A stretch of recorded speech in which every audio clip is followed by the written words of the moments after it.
Hi family. So for today's topic, let's talk about fear. To start it off, I'm going to read from my friend and famous author, Joe Volgamore's book, Alignment. Go get it on Amazon. It kicks ass. So,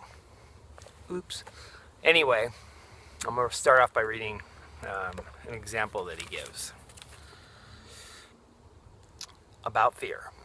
If you're walking down the street minding your own business and a large rabid dog comes from around a fence and begins to run at you with salivating mouth, loud growls and barking, and it's evil in its eyes, fear is going to suddenly be present. At that very moment, you have three choices: stand your ground and prepare to fight, run away, or mentally and physically shut down.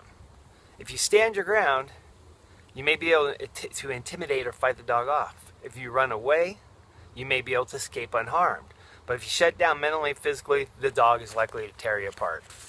And there's one other option there that he didn't mention. It could fit in there anyway, but it's what I tend to do a lot of times with fear is if I saw that dog running at me head on, I would turn and run at that dog head on. And why would I do that? It's an example, a parable, and the reason why I choose to personally face my fears head on, because the misery and agony of waiting for the other shoe to drop, waiting for that bad thing to happen, is way worse than the actual event that I'm fearing.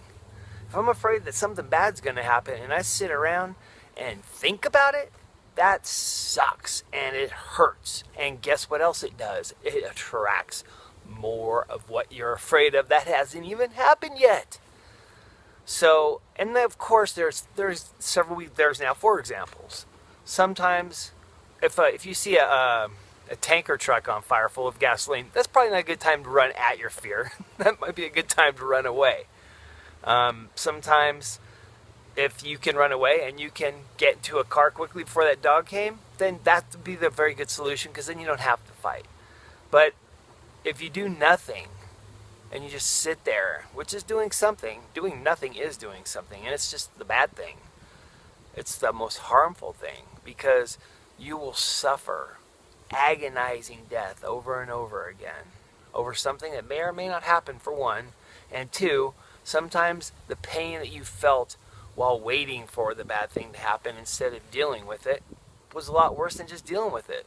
You know, I'm sure some of you people watching this video may have had come across the circumstance in life where maybe you had bill collectors calling you. I don't know anybody like that. But I can tell you what, though, if you start looking at the phone and avoiding the phone and hating the phone, man, that's worse than just picking up the phone and listening to what they have to say and dealing with them. You know, that's just one example, by the way. So the whole point is do something. If you're afraid, do something, because what you will attract to yourself by the fear, just the fear itself, not what's going to happen, but the fear of what's going to happen will bring more fear into your life. There's an old saying, people think Pearl Jam made it up. It's been around a lot longer than that, but Pearl Jam kind of made it famous among my age set, which was, that which you fear the most will meet you halfway.